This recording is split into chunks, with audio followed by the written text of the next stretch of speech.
কথা বলছিলাম, স্বামীর কথা বলছিলাম। স্বামী কী জিনিস আগে জানতে হবে। দাঁত কেলাবে নি, আমি দাঁত কেলা সবসময় পছন্দ করিনি। স্বামী কী জিনিস এটা আগে জানার বিষয় আছে। স্বামী স্ত্রীর রিস্তা, স্বামী স্ত্রীর সম্পর্ক সর্বপ্রথম আল্লাহ কায়েম করেছে জান্নাতে। আম্মা হাওয়া আর আব্বা আদম। আদম আলাইহিস সালাম এবং আম্মা হাওয়া দুজনকে আল্লাহ পাক প্রথম সেখানে সৃষ্টি করেছিল জান্নাতে। প্রথম আদমকে, তার পাসলি থেকে, পাঁজরের হাড় থেকে আম্মা হাওয়াকে। তো ওটা লম্বা ঘটনা আছে। তাহলে আম্মা হাওয়া স্বামী স্ত্রীর সম্পর্ক, রিস্তা, স্বামী স্ত্রীর জোর, এটা সর্বপ্রথম আল্লাহ সৃষ্টি করেছে। এটা হচ্ছে বড় আহমিয়ত সম্পর্ক, গুরুত্বপূর্ণ। কিন্তু স্বামীর মর্যাদা জানতে হবে। আমাদের সমাজের মধ্যে নারীদের কাছে বেশিরভাগ, সবাই নয়, ভালো দুনিয়ায় অবশ্যই আছে, বেশিরভাগ নারীরা স্বামীর কদর করে না, স্বামীর কথায় মর্যাদা রাখে না, গুরুত্ব দেয় না, স্বামীর কথাকে হেয় করে। ঠিক আছে, স্বামী যদি, হাদিসের মধ্যে পাওয়া যায়, স্বামী যদি নাফরমানও হয়, স্বামী যদি খারাপের থেকে খারাপও হয়, তবু তার সঙ্গে দুর্ব্যবহার করা যাবে না। তোমার ভালো না লাগে, শরীয়তে জায়েজ দিয়েছে, ইসলাম জায়েজ দিয়েছে। তোমার যদি সঙ্গে যদি অ্যাডজাস্ট না হয়, তোমার স্বামীর, তোমার সঙ্গে যদি তোমার স্বামীর অ্যাডজাস্ট না হয়, যদি মনোনীত না হয়, সে যদি কাফির হয়, তোমার সঙ্গে যদি তার অ্যাডজাস্ট না হয়, তুমি তার সঙ্গে তালাক নিয়ে নিতে পারো। এটা ইসলামে জায়েজ দিয়েছে, নারীকেও জায়েজ দিয়েছে। কিন্তু তার সঙ্গে খারাপ আচরণ করা যাবে না। ফেরাউন তার স্ত্রীর সঙ্গে কি ব্যবহার করেন, এত দুর্ব্যবহার কোনো নারীর উপরে কোনো স্বামী করেনি। ফেরাউন, আসিয়া রাদিয়াল্লাহু তাআলা আনহা শুধুমাত্র মুসার উপরে ঈমান এনেছিল, আল্লাহর উপরে ঈমান এনেছিল। আর ফেরাউন বলেছিল যে তুই আমার বউ হয়ে তুই আমার কথা মানবি না। তাহলে আমার কথা, আমার রাজত্ব সবাই মানে, আমাকে সবাই নেতা মানে, আমাকে খোদা মানে। কী বলছে কথা শুনতে ধ্যান দিয়ে? ফেরাউন বলেছিল আনা রাব্বুকুমুল আলা। পৃথিবীতে একজনই বলেছিল এই কথাটা, আনা রাব্বুকুমুল আলা, আমি পৃথিবীর সবচেয়ে বড় আল্লাহ, রব, আমি পৃথিবীর সবচেয়ে বড় রব। এই কথাটা অর্থ এটা, আনা রাব্বুকুমুল আলা। তো তার ফলোয়ার যারা, তার গোলাম যারা, যারা তাকে ভয় করতো বা তার চামচা ছিল যারা, তারা সবাই মেনে নিয়েছিল, হ্যাঁ হ্যাঁ আপনি আমাদের রব। কিন্তু তার স্ত্রী মানেনি, তার নিজের স্ত্রী, নিজের বউ কে ছিল? সে আসিয়া রাদিয়াল্লাহু তাআলা আনহা। তখন ফেরাউন বলছে তুই আমাকে খোদা মান, আমাকে আল্লাহ বল, রব বল। বলে না, তোকে আমি কেন রব বলবো? আমার সৃষ্টিকর্তা তুই, তোকে আমি রব বলবো? আমার সৃষ্টিকর্তা আমার আল্লাহ স্রষ্টা একজন আছে, সে মুসার রব, আমার রব। মুসার যে আল্লাহ, আমার আল্লাহ, সে মুসার উপরেই মানে নিয়েছিল। তো তাকে বললো তো এত বড় সাহস, আমার চেলা চামুন্ডা, আমার এলাকার লোক সবাই আমাকে রব মানে, খোদা বলে, আল্লাহ বলে, আর তুই আমাকে রব মানবি? তুই মোর ঘরের বউ হয়ে, তুই মোর ঘরের বউ হয়ে তুই আমার কথা মানবি নি? মানিনি সে। তো তার সৈন্যদেরকে বলেছিল ফেরাউন যে ওকে এত নির্যাতন কর, ওকে এত মার, আগুনে ফেলা, যা যেইভাবে পারিস চেষ্টা কর তোরা, ওর মুখ থেকে আমাকে যেন ও আল্লাহ বলে। বুঝেছ? ফেরাউন চামচাদেরকে লোক লাগিয়ে দিয়েছে। কাকে মারবে? নিজের স্ত্রীকে। ওকে এত এত যা ইচ্ছা করার সাথে, যতক্ষণ না পর্যন্ত আমাকে না রব স্বীকার করে। তাকে গরম করা তেলে ছেড়েছিল, জানো?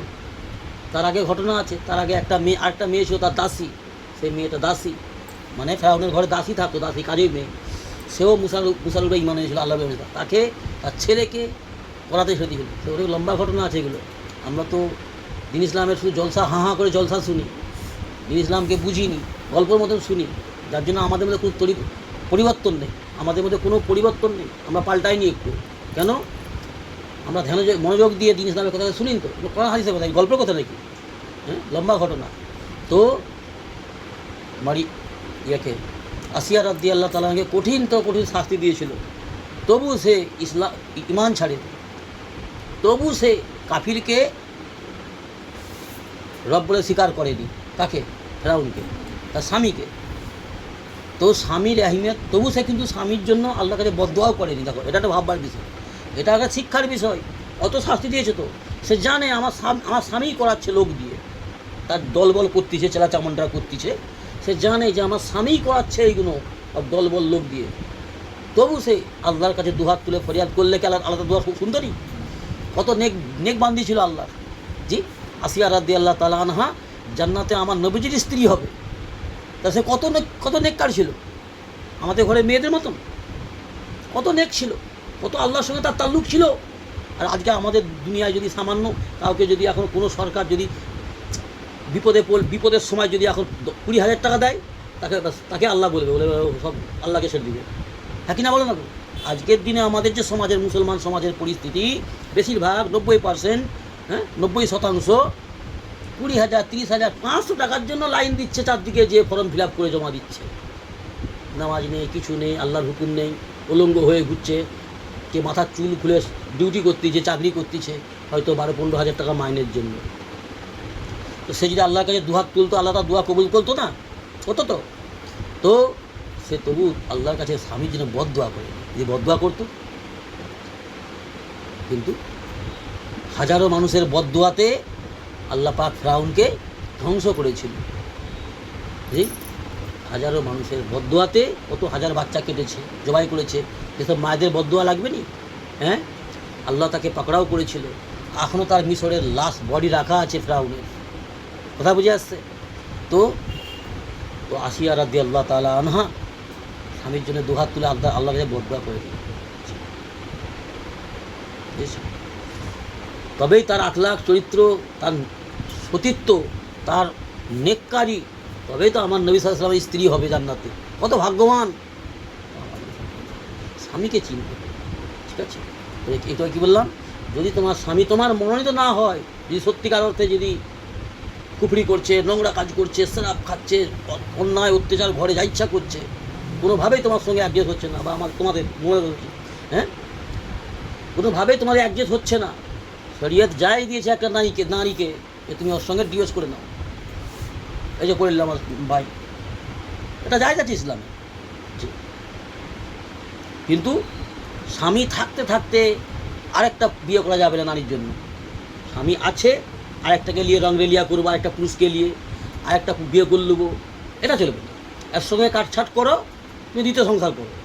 আর কিন্তু পুরুষদেরকে আল্লাহ পাক ইসলামে বিধান দিয়েছে কি, একটা থাকতে দুটা করো, দুটা আছে তিনটা করো, তিনটা আছে চারটা করো, যদি তোমার 3 দিক থেকে ক্ষমতা থাকে, অর্থ ক্ষমতা, রোজগার ক্ষমতা, আর মানসিক ক্ষমতা। তোমার যদি ব্রেন ঠিক থাকে, তুমি যদি হুঁশের সঙ্গে থাকো, দিন ইসলামের জ্ঞান থাকে তোমার, আর শারীরিক ক্ষমতা, শরীরের ক্ষমতা, 3টা জিনিস যদি থাকে, ইসলামে যাই দিয়েছে পুরুষকে 1-এর জায়গায় 2, 2-এর জায়গায় 3, 3-এর জায়গায় 4, 4-এর বেশি নয়, উম্মতের জন্য 4-এর বেশি নয়।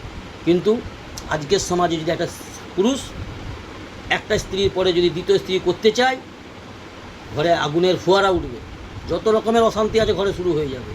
কিন্তু ইসলাম আমাদের সমাজ বুঝে না, নেকিকে গুনাহ মনে করে আমরা অন্যায় অত্যাচার করি, অশান্তি করি, আর গুনাহকে নেকি মনে করে করছি। আজকের সমাজে হচ্ছে, মুসলমান সমাজে গুনাহকে নেকি মনে করে খুশি চিত্তে পালন করছে। কথা বুঝে আসছে? জি, নেকিকে গুনাহ মনে করে ছেড়ে দিচ্ছে, আর গুনাহকে নেকি মনে করে পালন করছে। আল্লাহ আমাদের দিন ইসলামের সেই বুঝ দান করুন। আল্লাহুম্মা আমিন।